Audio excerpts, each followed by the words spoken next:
Well, hello, everyone. It's your girl, Gabrielle. Yay. Welcome to a brand new episode of Hot Topics. If you are new to this shindig, let me tell you.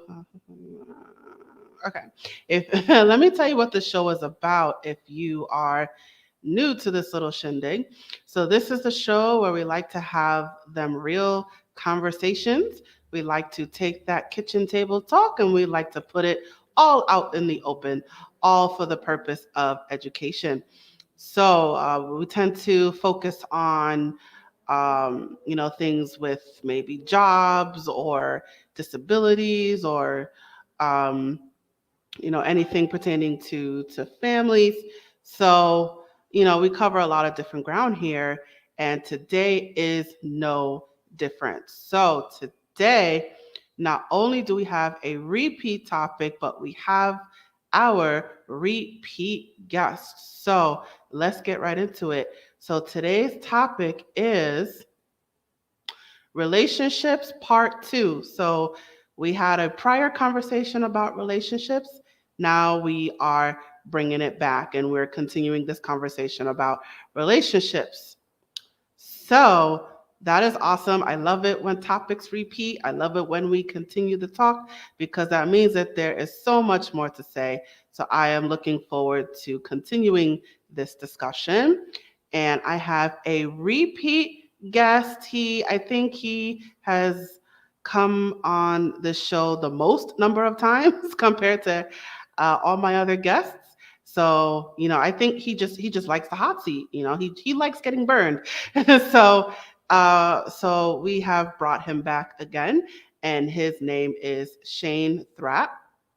And I'm sure you already know about him, but I'm just going to remind you about who he is. So let's get right to it. Who is Shane Thrapp? Let me tell you who he is. So Shane Thrapp is a certified ADHD life, relationship, and career coach. He has a servant-based leadership background, and in his 15 years in project management, he has helped hundreds of people find their paths through chaos to find their purpose. Now he uses these skills to help clients between the ages of 25 to 55 who suspect they have or have been diagnosed with ADHD. He works with them to figure out their particular issues by going through a process of self discovery.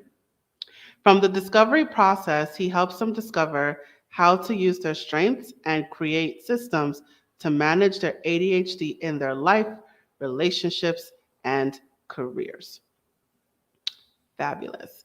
All right. So without further ado, actually, before I bring him on, I just want to share this point that um, Shane Thrapp he is a coach, like I said, and you can learn about his services on his website, www.creatingorderfromchaos.com.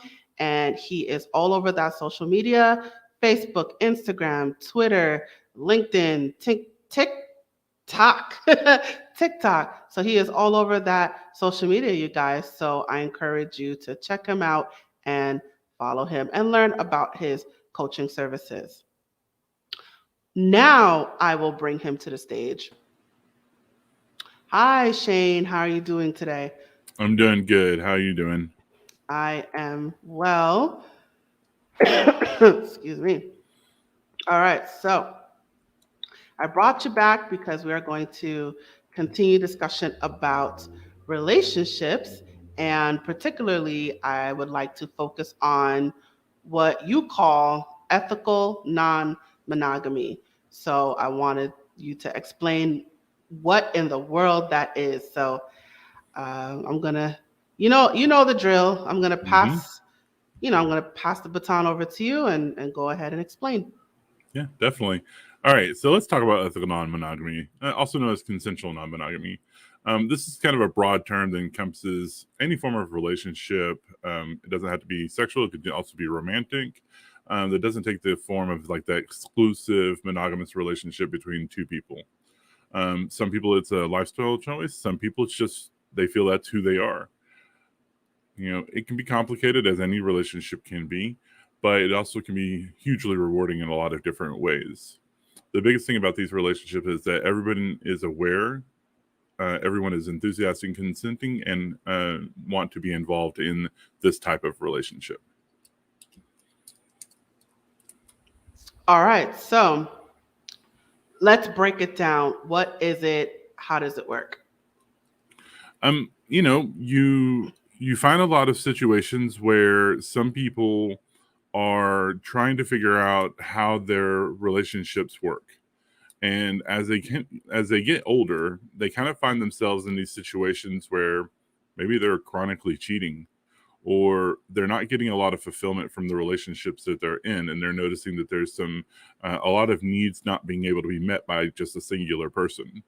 And so when you have these kinds of situations, you want to be able to be in a position to follow through with those things in a way that's ethically responsible, and you're not being a lying, cheating asshole.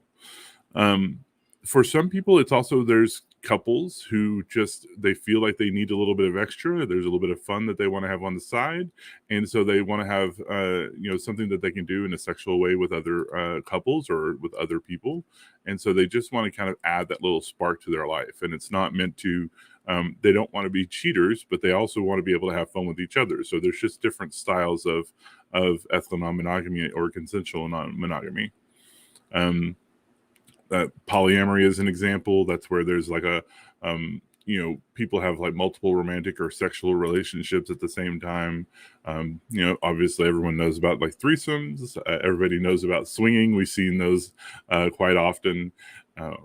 There's hierarchical relationships where it's just a couple who's looking for a third person or maybe a fourth person to get involved.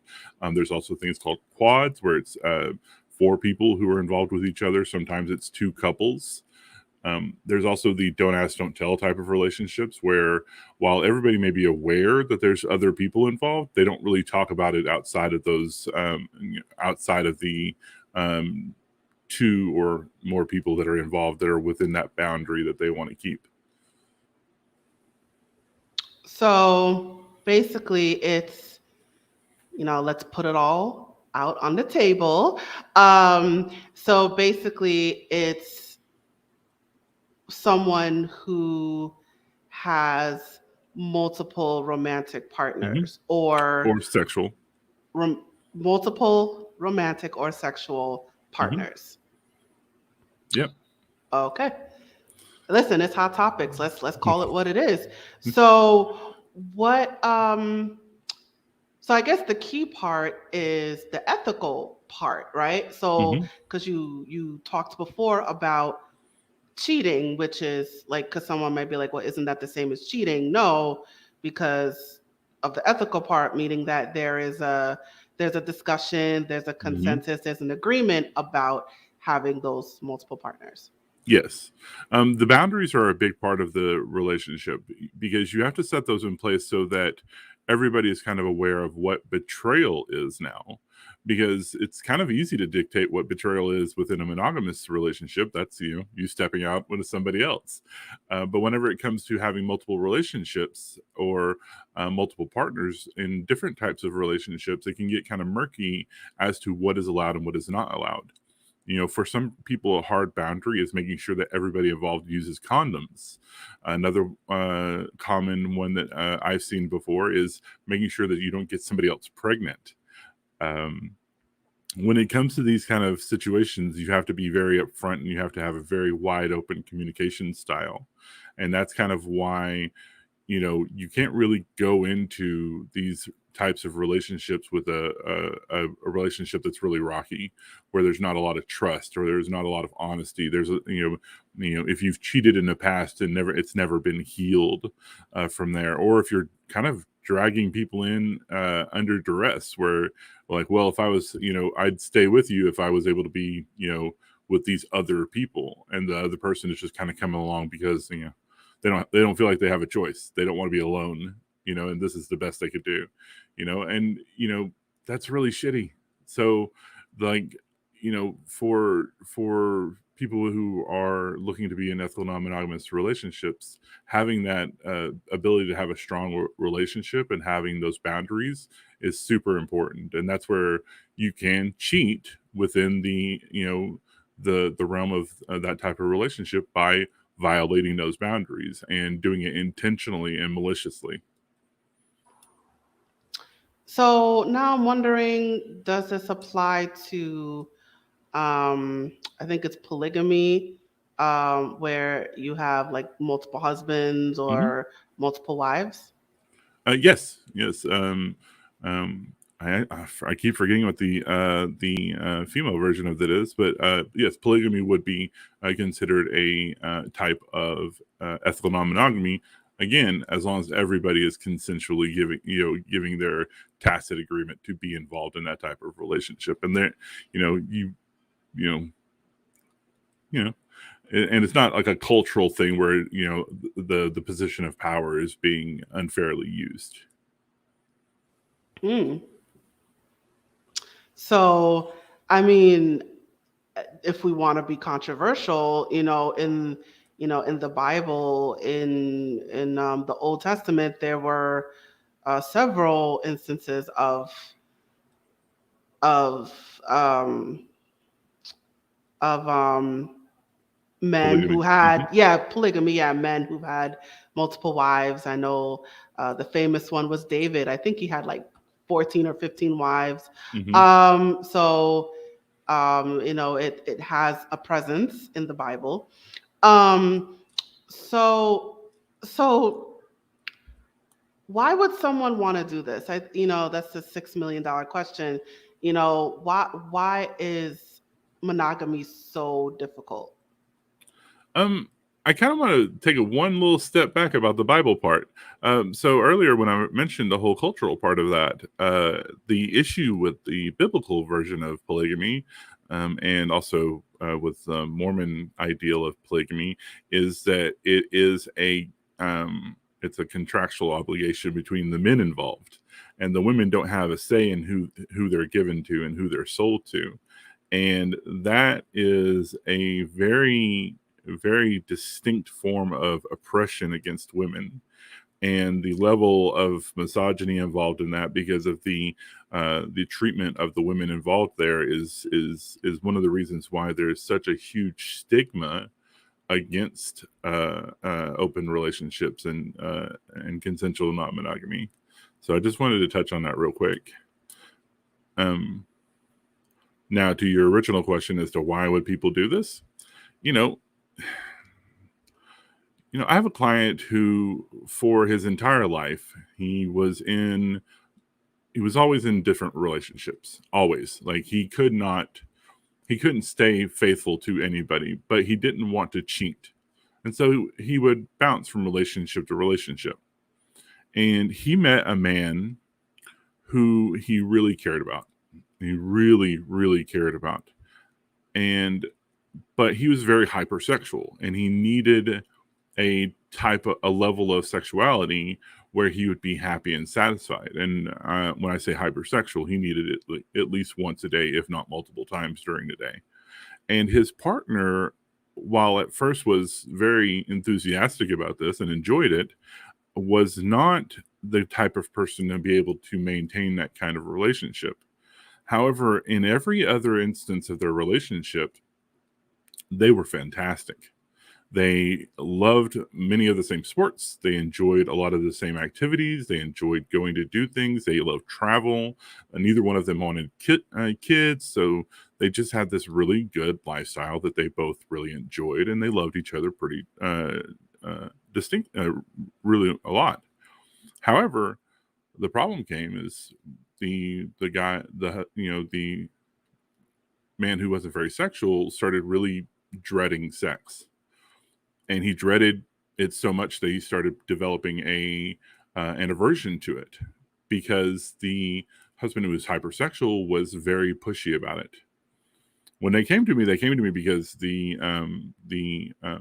guy who was hypersexual was also ADHD, and he wanted a lot. He needed help with a lot of the situations that he was going through, and he had a therapist and he had a psychiatrist, and they had kind of started really working on different things. But his therapist was very antagonistic towards his needs for the hypersexuality. However, they happened to read on my website about ethical non-monogamy, and he brought it up in a session one day, and I, of course, I did my spiel, and told him what it was, and he goes, "What does it take to get into that kind of thing?" And I said, "Well, it takes a relationship that's strong enough to do so." And through a pretty, long, drawn out conversation, some of it mediated by me, he and his husband were able to actually start to figure out if this was something that they needed. And eventually that's what happened. He was able to have friends on the side where he could go see them on a regular basis and get his needs met. And his husband was able to eventually, through therapy, develop a healthier attitude towards sex now that he wasn't being constantly pressured into it every day. And this really helped them out a lot. And the husband, who wasn't really able to get into wasn't really into sex, was also able to find friends of his own where he could go out and have fun in different ways while his husband was off with somebody else. And so they actually wound up developing different relationships outside of their own that were really meaningful. And I think they eventually wound up having a third that came in and lived with them. So with that example, there were no feelings of jealousy or being possessive. Oh no, there's always feelings of jealousy. We are too ingrained in the concept of ownership of our relationships, of the other person involved in our relationship. It's too culturally a part of us as who we are. But the thing about jealousy is it's rooted in insecurity. And that's why I said earlier that you have to have a relationship that's built on communication, honesty, and trust. And we talked about that in our last session. And the reason that is because if you're feeling insecure and you can't talk to your partner about it, or if you're afraid to talk to your partner about it, that insecurity starts manifesting jealousy. And if you keep letting that go, it keeps getting worse and worse and worse because their anxieties start getting involved. And once all of that happens, you have this like downhill spiral of just self-loathing, questioning if the person loves them, questioning if they're not happy with you, if they're going to split up with you. So there's always those issues with jealousy. Now, the solution for this, how to manage this jealousy, is to understand that you can talk to your partner about anything, that you can bring these fears and these concerns to your partner, and your partner listens to you, and they take what you're saying and they understand it, and they really try to figure out between the two of you, maybe three of you or four of you, how your needs can be met, and not just sexually, but also emotionally and physically, mentally, and what the people involved can do to alleviate some of that. And it also means that the other person involved has to really have that ability to show and speak the love languages of their partner so that they're able to make sure that their partner isn't wanting for anything that they normally would give them. And it just, there's a lot of give and take, there's a lot of compromise, there's a lot of communication, and it all takes a lot of work to kind of break past that. But once you do break past that, there comes a different emotion, which is called compersion, which is the joy of seeing your partner with one or other people and gaining joy and happiness from their other partners. And it's kind of it's literally the polar opposite of jealousy. So I guess I'm confused because if you want to have multiple romantic or sexual partners, I'm trying to understand why you still want a why do you still want a stable partner? Like in that example you gave, the hypersexual man has his people on the side. Then you have I guess the asexual man has his people on the side. So I don't understand why the two men are still holding on to each other. Like, why not just where we're just friends and that's it.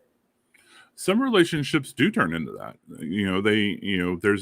There's a thing called relationship anarchy, where a person is just with whoever they want to be with.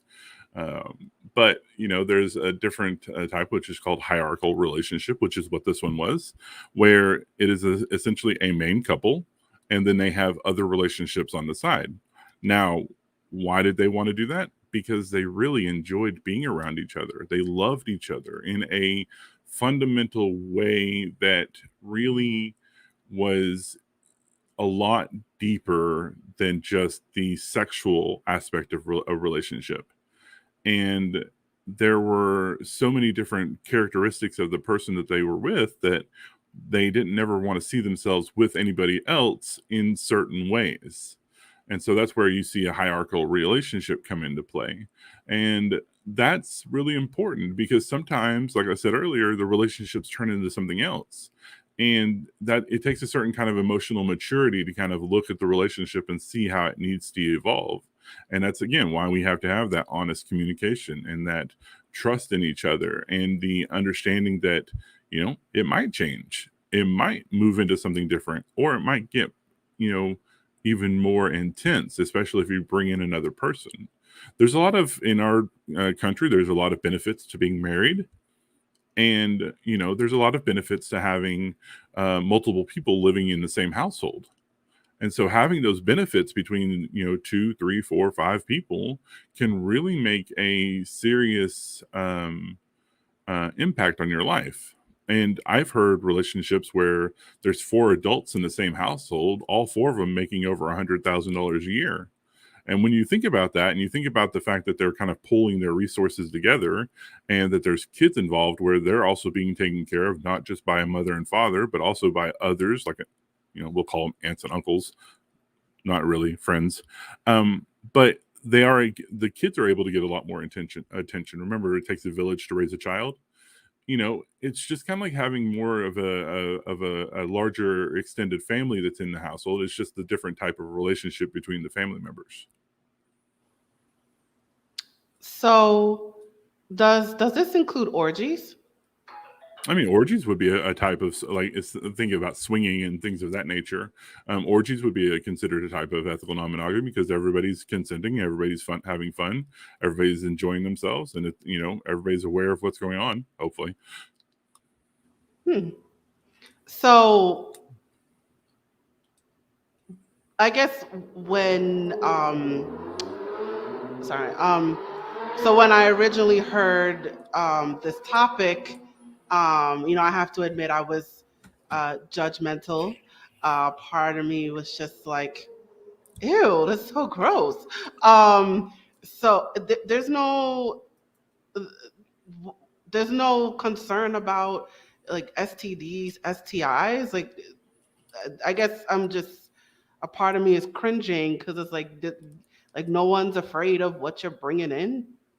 Well, is anybody afraid of somebody who's dating multiple different people during their dating season, where they got 4 or 5 girls that they're seeing at on a regular basis?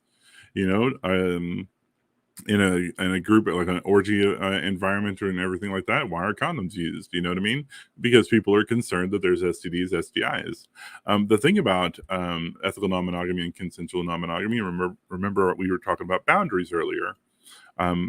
There is a higher likelihood of people who are in those relationships to have less chances for STDs and STIs. I think it's a 40% less chance, because the people involved don't have to hide that they're having relationships with other people. They don't have to hide that they're having sex with other people.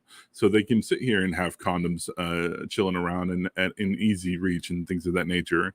It's okay for them to have condoms in their purse, because their husband isn't going to lose his mind, because he knows that she's being faithful to the boundaries that they've set with each other. And so what you see in ethical non-monogamous relationships is a less likelihood for having unprotected sex and things of that nature. So what about, I'm just also thinking, again, I'm being judgmental, like, is there a calendar? Like, okay, like your Monday, Tuesday, And then that's person A. Person B is Wednesday, Thursday. Like, is there a calendar? Like, is it, scheduling on Google Calendar? Like, what?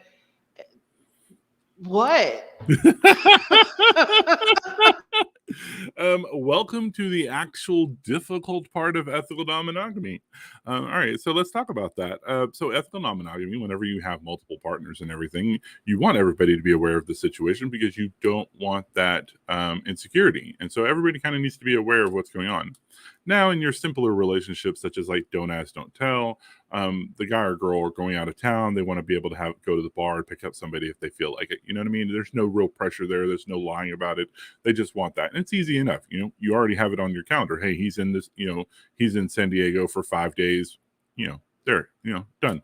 The husband or wife can sit here and say, oh, I'm gonna have a friend come over that weekend as well. That's an easy enough to do it. Whenever you have a situation where there's multiple people involved and there's kind of like a polycule that's being formed. A polycule is kind of where you have your main sections here. By the way, this is my fidget spinner, everybody. If y'all see this, it's nothing crazy. But you have your main people here involved in this little section right here. But then each one of them has little branches off of people that they're dating. And sometimes that can just kind of expand out into this like large web, this polycule of different people who are all kind of involved.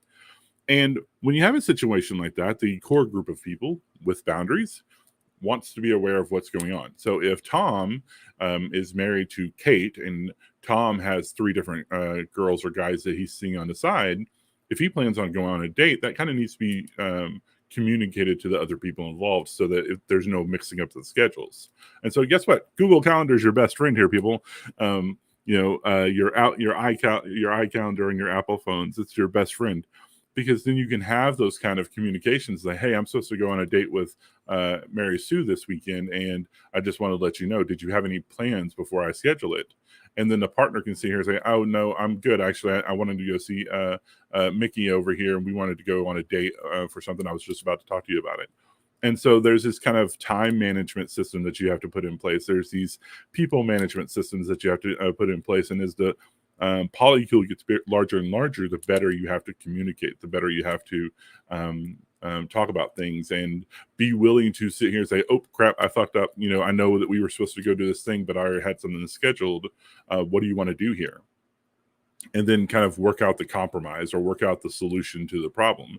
And so there's a lot of opportunity for, personal growth and development. We talked about earlier that, it takes that honesty and trust and communication and boundaries to set into these relationships. Well, you also start learning how to develop emotional maturity and multiple people communication, so people management and time management abilities within this. And so eventually you're able to have this level of maturity throughout everything that when you leave the relationships or go into other relationships, you're able to do more. You're more independent. You're more self-confident about who you are and what you need from other people, because you've already kind of learned what kind of needs and wants that you have with the different people who are involved.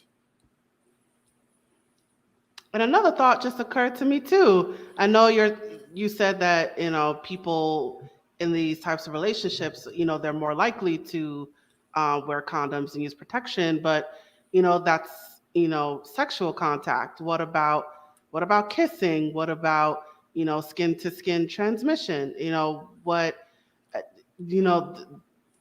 There's okay, you're more likely to wear condoms and birth control and all that, but what about like simple diseases that can be transmitted by kissing, like mono or herpes?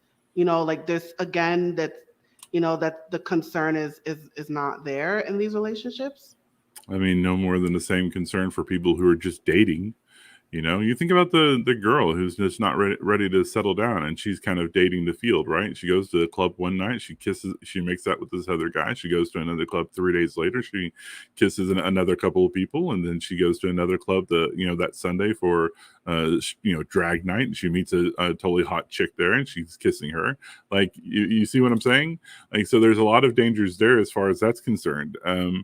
The thing is, though, when you are in these kind of relationships and you are aware of those kind of dangers and those kind of things that can come up, you're also more likely to go to a doctor about stuff like that. You're more likely to see somebody out there who you can make sure that you're getting checked out on a regular basis, making sure that you don't have anything that's crazy going on in the various places. And since you are likely to see a doctor, you're able to get treated sooner, so there's less likelihood of spreading anything. And of course, again, if you are already in this kind of frame of mind where you have this understanding about what sex is and what the different STIs and everything are concerned, you're aware of what herpes is, and you're aware of what some of the other STIs are, and what you can and cannot do after that point, and what it means to be in a relationship with you. And so then you can also now be open and honest about what you deal with, and communicate that with the people around you, and those people who can handle it will handle it. Those people who can't won't. So is there an understanding of let me put it this way. Is there like a written contract, or does you know does what am I trying to say? Does legal implications get involved? Like, is there, what's his name called it, a love contract? So is there a contract? Is it verbal? Is it written? Does it get formal anyway? There's no legal options for people who are in ethical non-monogamous or consensual non-monogamous relationships that are kind of in that realm. However, there's nothing to stop people from getting a officiant and who can wed them, and everybody involved kind of have a serious type of relationship like that. And there are legal protections you can get through a lawyer, where you essentially do build up a contract as far as your possessions, who owns what, and how is it split if there's something that happens within the relationship.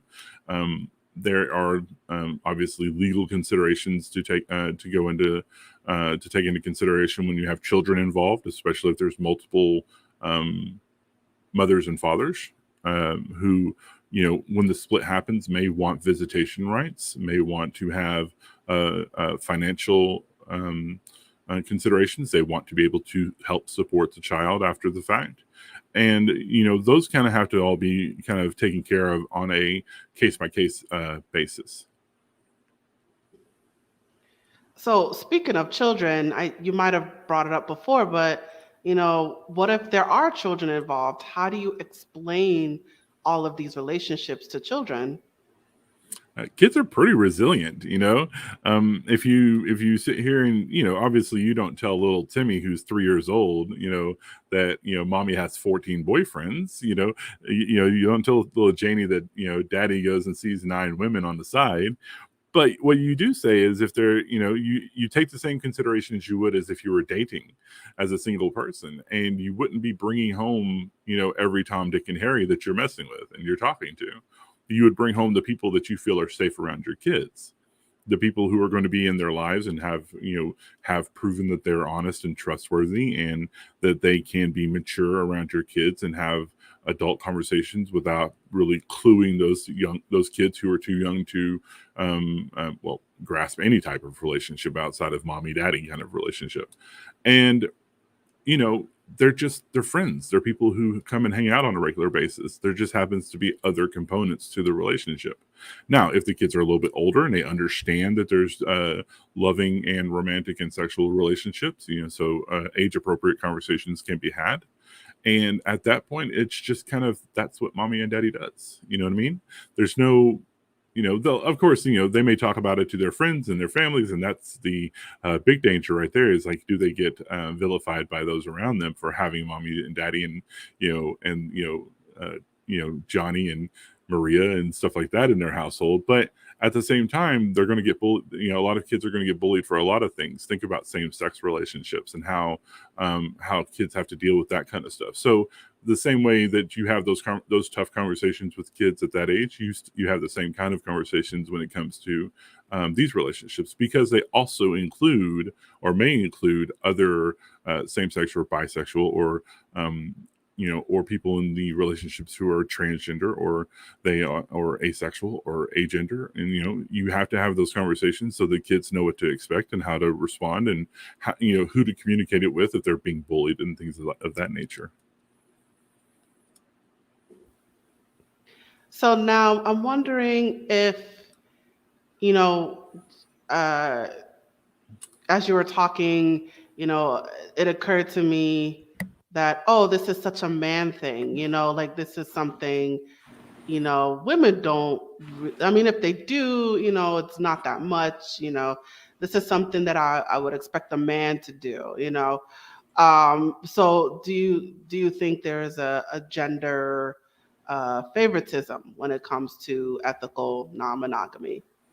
I am trying to remember what the statistic is, but if I'm not mistaken, it's actually almost even split. Um, because the split between women and men who cheat is about equal. I think it was 42% of women cheat, 48% of men cheat. That actually runs just about true for the split between people who are in ethical non-monogamous relationships. And, it's just because, while the genders are different, they also still need things. And it's very difficult to find a single person who can meet every one of your needs. And, that's why so many people seem to have issues with their relationships that they're in. They're looking for that one person who can meet all of their needs.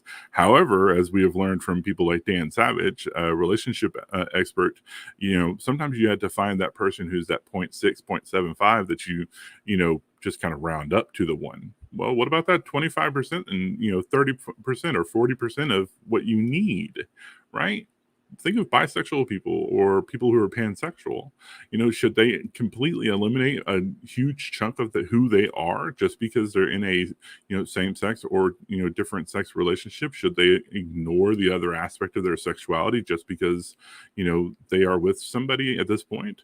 I mean, they don't. It's not fair for them to have to do that. So having these understandings that people are very complicated and dynamic people who may change over time, then we also need to consider that as those changes happen, other needs are going to come up, and those needs are also going to be met. But if you're in a relationship where you really care about each other and you've really developed a strong foundation for a really solid relationship, you don't want to destroy it by cheating. So having the option to get those needs met while at the same time also honoring the trust and honor that your partner has put into you, these are hugely beneficial for a lot of people who are involved in them. So now, so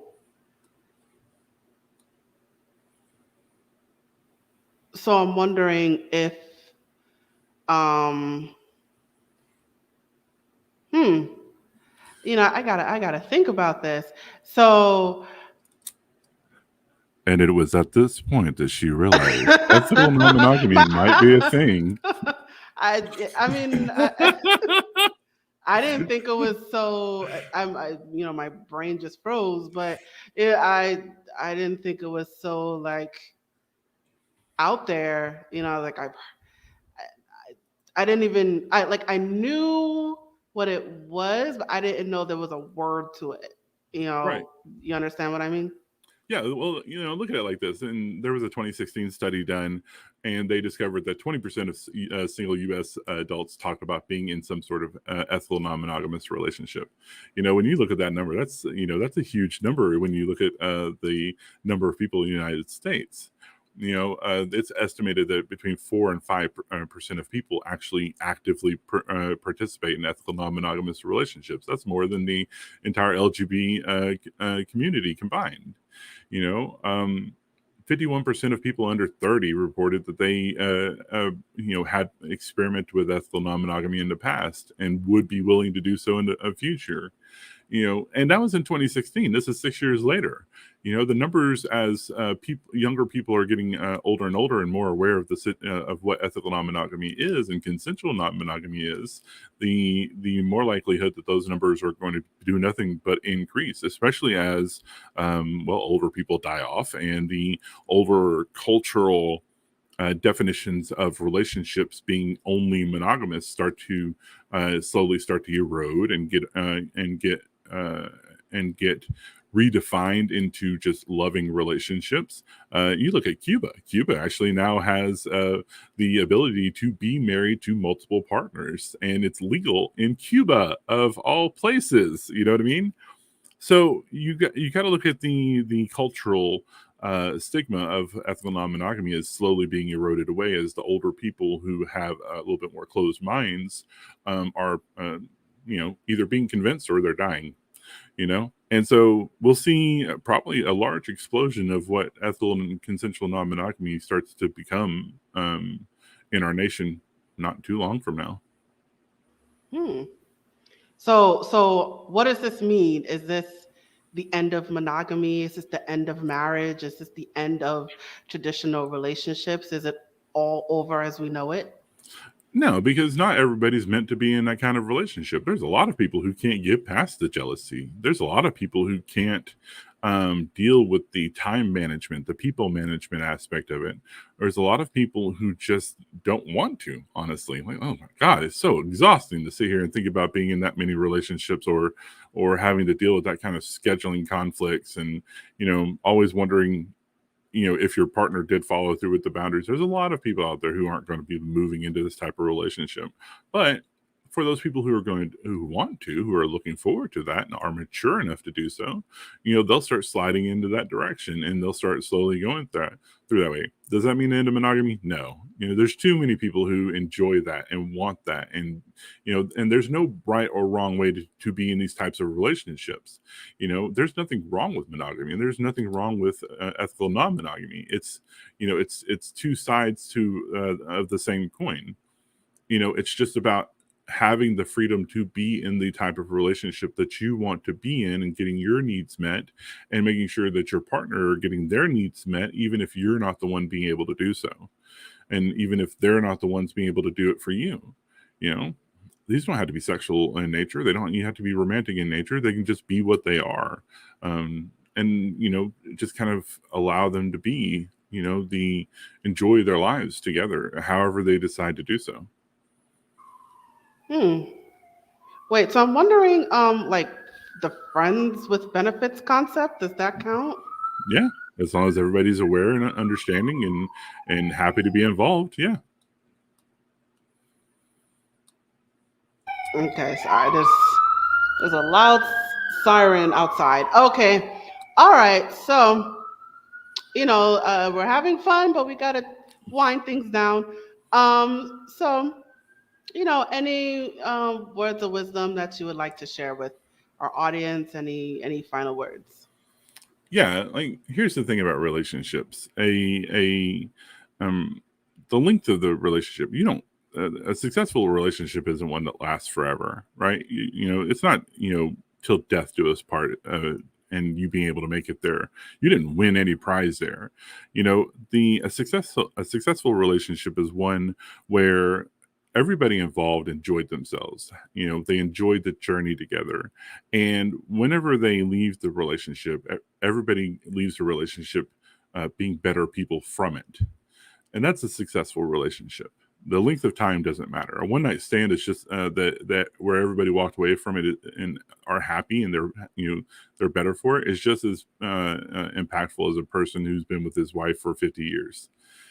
So the key to a relationship is to enjoy it while it lasts and enjoy it with the person that you're with and be open to how everyone's needs to be met. Sorry, one last question. So I think you mentioned before about with the two male partners that the hypersexual one had ADHD. So is it common for people with ADHD or well, I'll keep it neutral. People with ADHD to be in ethical, non-monogamous relationships? Is it something common that people with ADHD do? I see a lot of people with ADHD who are in all kinds of different relationships. To be completely truthful, same with people who are on the autistic spectrum, and same with people who are in the LGBT spectrum. And the reason I bring all of that up is because the type of people who have kind of started to understand who they were, right, who they are, and understand their sexuality, their gender identity, and understand the different types of relationships and things like that they are. These people all kind of have a lot in common as far as having to think differently. They feel differently about who they are. They feel differently about how they process things. They're more open to doing different things. They have a lot of ability to sit here and see things in a different light. And with ADHD specifically, you see a lot of people who have an issue with the attention span, right? How long they're able to be with a person before things have to change in a certain way. And for some people, they're not able to be in long-term steady relationships. They don't have the capability to last after 8 months or a year or 2 years or along those lines, simply because they don't have the energy after a while to be able to maintain the same focus that they brought to the relationship at first. And so the relationship has to evolve or change at that point, and it can evolve into something a lot more serious, where the person who doesn't have ADHD, or the other person involved, they are able to keep up with the person and able to maintain that level of intimacy and that level of communication and honesty and trust throughout it, and understand how it changes and evolve and move along with the relationship. And then there's those people who can't keep up with that, but don't feel any they don't feel any um, there's no maliciousness to it, right? So the person who had ADHD communicated to them up front, "Hey, I know how my ADHD works. This is how my relationships normally work, and I just need you to be open and honest about if I'm not giving you the attention that you need, or if that new relationship energy kind of starts dying away and you need attention that I'm not able to give at a certain point, and we have to be open to having those conversations and being honest with each other. And I need you to kind of break things down to me fairly simply as to what your expectations are for a relationship. You don't want to be getting into a relationship with somebody and you're looking for 50 years, and they sit here and say, oh, I'm capable of a year at most. You that if you sign up for that that price of admission and you're not willing to pay it after a while, you're the one that's kind of shitty here. It all goes back to just the honesty and trust, and being upfront at the very beginning of things about who you are and what your needs are, and then communicating those effectively to the people you're getting involved with. And that may be difficult at first. It may be difficult to figure out who that is. That's where people like me come into play. As an ADHD life coach and relationship coach, I can help you kind of understand how your ADHD affects you, not just in your life, but also in your relationships. Not just in trying to figure out, day-to-day living, but also what you need from a relationship. What are your needs? What are your expectations? What are things that you can compromise on? What are things that you cannot compromise on? How to explain it to a partner who you're already with that you may need to have some sort of adjustment to the relationship so that certain needs can be met. How to communicate with your partner to find out if they have needs that you're not able to meet but need to be met. And that's kind of where a coach comes into play, and having those conversations and being able to have somebody who can mediate between you and another person who understands ethical non-monogamy, because a lot of relationship therapists out there do not, or they have a really shitty view of it. They kind of turn out really judgmental. They talk about how the statistics for open marriages, are, utter chaos, and et cetera, et cetera, et cetera. Um, you need somebody who's open-minded and able to communicate effectively, and that's where, kind of, like I said, an ADHD life coach or a relationship coach like myself can come into play. All right, fabulous. And with that said, all right, you guys. So, Shane, thank you so much for having this discussion with me. And for our audience, again, you can take advantage of Shane's coaching services, ADHD, relationships. He does it all, and a life coach as well. You can check out his website, www.creatingorderfromchaos.com. And again, you can find him all over social media, Facebook, Twitter, TikTok, Instagram, LinkedIn. So definitely follow him on all of his accounts. This information will be provided to you in the description. And for the ones watching this on video right now, it is at the bottom of your screen. But again, for everybody, in case you forget, you need a reminder, all this information will be provided to you in the description. So I encourage you to take advantage of Shane's resources and his coaching services. So if you need a coaching, if you need a coach, ADHD, life, relationships, definitely hit up Shane. His information is at your fingertips. All right, Shane, thank you so much for joining me today. I appreciate you being here. Thank you so much for having me. I had a lot of fun. Awesome. All right, you guys, it is just you and me. Ooh, my voice is going. All right, so you guys, we have reached the ending of our episode. Thank you so much for joining us today. Wherever you are listening to the sound of my voice, whatever platform that is, whether video or audio, I encourage you to check out our platform for other videos and clips or other audio and clips. And don't forget to subscribe. And while you're at it, let us know what you thought about this episode by leaving a comment in the comment section or in the comment thread. I would love to know what you thought about this episode. And as a reminder, this web series is a production of A Step Ahead Tutoring Services. So if you are looking for tutoring services for yourself, for your children, if you just want to know what we have to offer, visit our website. Our website is www.astepaheadtutoringservices.com. And you can also find us all over social media. We're on Facebook, Twitter, Instagram, LinkedIn, Eventbrite, WhatsApp. So we are all over social media, and I encourage you to follow us on all of our accounts. Aha. And I also want to let you know that we're offering a special discount right now. When you reach out to us and you let us know that you heard about us from Hot Topics, we will give you 15% off 6 hours of tutoring. I am going to say that again. When you reach out to us and you say, hey, I heard about you from that Hot Topic show, we will give you 15% off 6 hours of tutoring right there. Boom. So there is no excuse for you to not reach out to us. And finally, I encourage you to sign up for our email list and our texting list.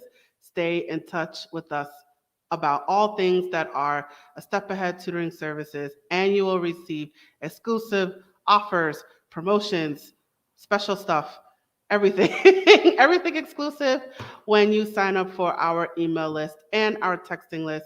That information is in the description as well. So I encourage you to do all of these things. All right, and there is one final message before I officially end. Hey there, have you heard of us? We're a small team of tutors here at A Step Ahead Tutoring Services. We believe that education and information should be accessible to everyone, regardless of income, race, or creed. We're dedicated to making this happen, but we need your help. Please consider making a donation to our company. No amount is too small. Your donation will allow us tutors to remain employed, offer free and low-cost services, put on productions like this web series, and reach out to families nationwide. With your help, we can tackle the academic challenges of our students and the emotional, mental, and behavioral changes that result from these challenges. As a bonus, we can improve our communities in the process. Support us today. Send your donation by Cash App to $ASATS 2013, by PayPal or Venmo to @ASATS 2013, or by Zelle to success@astepahedtutoringservices.com. For our Facebook Live viewers, you can also send us a star. Your support means a lot to us. Please note, we're a for-profit company. We're not a charity. Your donation may not be tax deductible. Please consult a tax professional.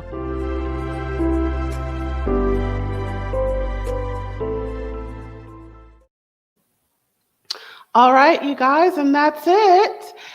I, Gabrielle, will see you at the next episode. Thank you again for joining me or us.